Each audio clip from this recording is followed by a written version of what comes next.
Hi everyone, welcome back to my channel.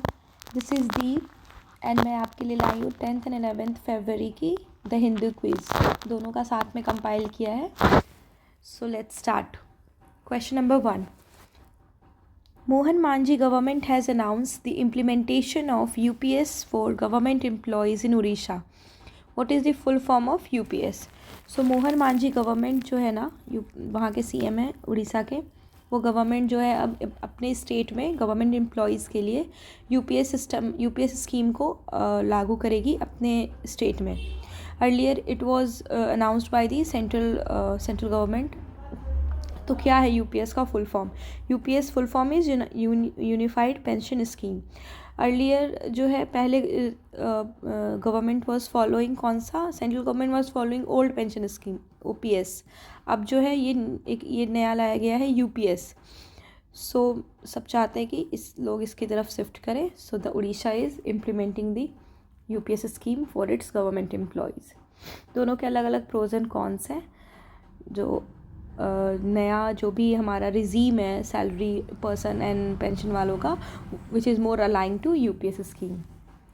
So explanation देखते हैं. Mohan Majhi government has announce implementation of UPS for government employees in Odisha, aligning it with the central policy. Central की policy से align करते हुए. Next question. When was the national mission for manuscripts established by the ministry of tourism and culture? बहुत ज़्यादा बातें हो रही है for the preservation of manuscripts. Which manuscripts क्या मेनली ये जो है वो अर्लियर इंस्क्रिप्शंस हैं जिसमें हमें एंशिएंट इंडिया एंड पूरे कल्चर सब कुछ के बारे में उससे ही हमें पता चलता है अपनी हिस्ट्री के बारे में. सो इनको प्रिजर्वेशन के लिए बहुत सारे स्कीम्स लाए गए हैं जिसमें ये नेशनल मिशन फॉर मैन्युस्क्रिप्ट्स जो है वो ministry of tourism and culture के द्वारा इस्टेब्लिश किया गया था. सो कौन सी ईयर में किया गया है? So it was establish in year 2003. ये नया मिशन नहीं है, ये बहुत ही पुराना है by the government in 2003 only.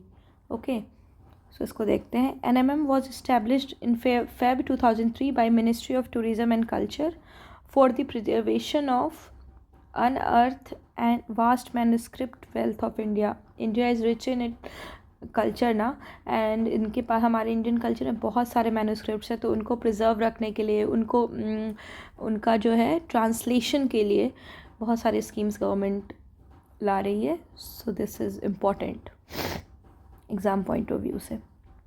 US president Donald Trump has cut 440 million in funding for which country in its latest executive order?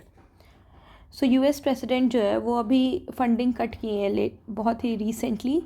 कौन सी कंट्री का वो फंडिंग है? एक्चुअली इन ट्रंप का जो मेन है ना अमेरिकन फर्स्ट, उसमें अब वो क्या वो एडमिनिस्ट्रेशन जो है हर जगह से जहाँ जहाँ भी उन्हें लग रहा है कि अमेरिका इन्वेस्ट कर रहा है and that investment can be brought into use for the American people, तो वहाँ से फंडिंग को कट की जा रही है सो दैट वो अपने में इन्वेस्ट कर सके अपने कंट्री में. सो रिसेंटली इन्होंने अनाउंस किया थ्रू एग्जीक्यूटिव ऑर्डर कि ये जो है साउथ अफ्रीका की फ़ंडिंग को कट करेंगे. So the right answer is south Africa, क्योंकि साउथ अफ्रीका में जो कॉन्फ्लिक्ट्स एंड उनके रिहैबिलिटेशन प्रोग्राम्स और उनके हेल्प के लिए भी बहुत सारी फंडिंग्स USA देती है. उसमें से $440 million जो US डॉलर जो है वो कट किया जाएगा. So this is the explanation. South Africa में वाइट हाउस की तरफ से ये आया है decision, disapproval of its land policy. वहाँ पे जो land policy and genocide case जो इनके अगेंस्ट चल रही है ना इज़राइल के, उनको भी इन्होंने डिसअप्रूव किया है क्योंकि US is in full support with Israel. Next question. In which state of India does the Morand Ganjal irrigation project construction occur? कौन से स्टेट है इंडिया का जहाँ पे Morand Ganjal irrigation projects construction जो है वो किया गया है? कहाँ किया जा रहा है? तो it is occurring in the Madhya Pradesh. Madhya Pradesh is the correct answer. बहुत सारी अभी इरिगेशन प्रोजेक्ट गवर्नमेंट कर रही है एंड रिवर लिंकिंग प्रोजेक्ट भी. अभी रिसेंटली जिसका एग्जीक्यूशन होगा रिवर लिंकिंग में वो है केन बेतवा. ओके, सो मोरांड गंजल इरिगेशन भी मध्य प्रदेश में ही हो रहा है इसका कंस्ट्रक्शन. एंड इसका एक्सप्लेनेशन देखते हैं। ये डेवलप किया जा रहा है मध्य प्रदेश में to provide irrigation to 211 villages across the state. ठीक है, ओरिजिनली तो ये बहुत ही पहले प्रपोज किया गया था 1972, बट अप्रूवल इनको मिला इन 2017। एंड इसके कंस्ट्रक्शंस में बहुत सारी फैमिलीज़ एंड इन्वॉल्व है। इनको इसलिए अप्रूवल नहीं मिल रहा था due to environmental issues and then displacement of many families. बहुत सारे ट्राइबल लोग जो हैं वो भी डिस्प्लेस होंगे इस प्रोजेक्ट के कारण, इसके एग्जीक्यूशन के कारण। तो दैट्स वाई इसको जो है अप्रूवल नहीं मिल रहा था, बट फाइनली इसका कंस्ट्रक्शन अब स्टार्ट हो गया है। Next question. The biggest air show in Asia was kicked off by the Indian Air Force on Monday. So where does it happen? Air show जो है अभी एरो इंडिया शो इसका नाम है, एरो इंडिया शो 2025। तो ये जो है बहुत ही फेमस है इन एशिया। एंड ये कहाँ इंडियन एयर फोर्स इसको कंडक्ट करता है, तो ये कहाँ पे हो रहा है? तो ये हो रहा है बैंगलोर में। ओके, इसका राइट आंसर बैंगलोर है। एंड इसका एक्सप्लेनेशन देखते हैं। It is kicked off at Yelahanka air force station. Yelahanka air force station Bangalore में aero India air show 2025 start हुआ है। ये इसका 15th एडिशन है और ये एशिया का बिगेस्ट एयर शो है। एशिया जो है ना, एशियन कंट्री में सबसे बिगेस्ट एयर शो है हमारे इंडिया का, एरो इंडिया एयर शो, जो इनॉग्रेट किया गया by defence minister Rajnath Singh और with the Karnataka chief minister Siddaramaiah. 3 day जो है, 3 दिन का ये शो है जो डेडिकेटेड टू बिजनेस विजिटर्स। 5 दिन के शो में 3 दिन जो है वो डेडिकेट किए जाएंगे to business visitors and last 2 days are open for general public. ताकि बिजनेस विजिटर्स इसलिए सो दैट डिफेंस से रिलेटेड जो भी कंपनीज़ एंड उसके हेड जो है, सो दैट उनसे कोलैबोरेशन ये सब भी किया जा सके। सो ये है एरो इंडिया शो के related. Next question, in which country is the international AI action summit taking place? AI action summit हो रहा है अभी, और ये कहाँ हो रहा है, कौन सी कंट्री में? So it's right answer is France. Actually ये फ्रांस में हो रहा है, but France has invited India for the को प्रेसिडेंटशिप के लिए।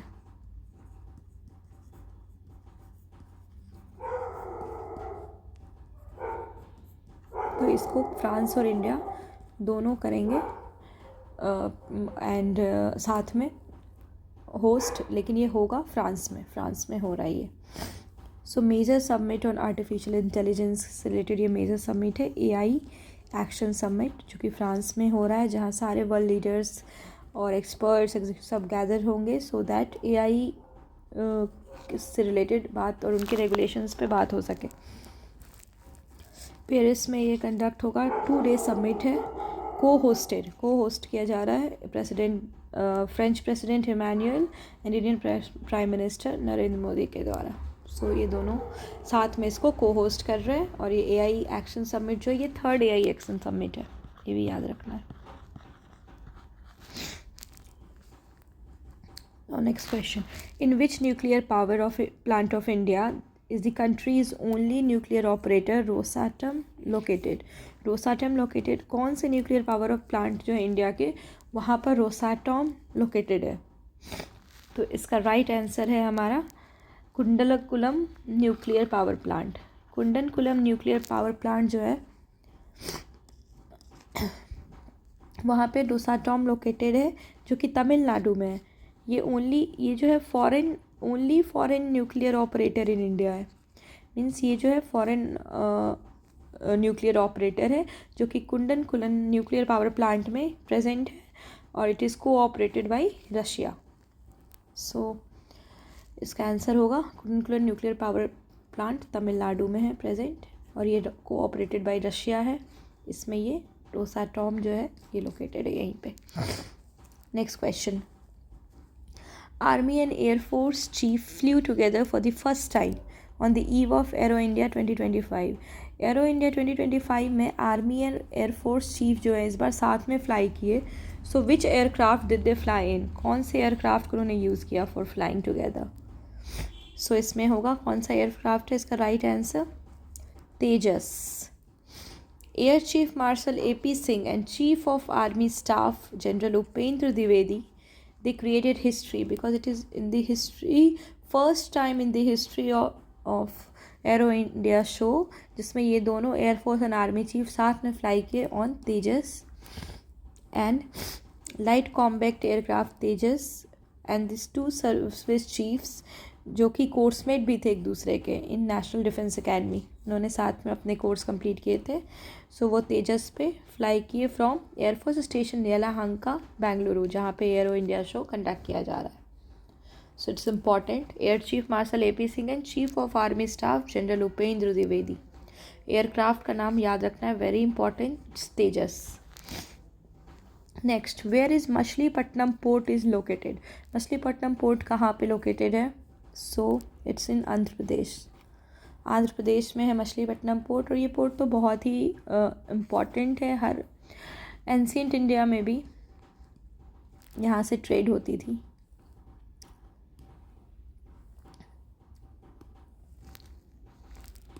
हिस्ट्री इंडिया में एंशिएंट, मेडाइवल एंड मॉडर्न तीनों टाइम में, एंशिएंट मेडाइवल टाइम से ही यहाँ पे ट्रेड हमेशा से होता आ रहा है and south east Asian countries से इनका हमेशा से ट्रेड होता था.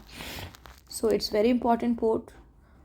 और इसका बढ़ते explanation, it is located in Indian state of Andhra Pradesh और ये आइडियल कंसिडर किया जाता है for the export and import of tobacco, granite and natural stones, pharma and agri products. ये पोर्ट जो है ऑपरेशनल हुआ in the year 2021. So this port is in the eastern coast of India, Andhra Pradesh में है Machilipatnam port. So these are all, that's all for today's Hindu quiz, क्योंकि इतने ही questions थे जो मुझे रेलिवेंट लगे for exam point of view and these are some good questions. So hope you have enjoyed and paid attention to all the questions and its explanations.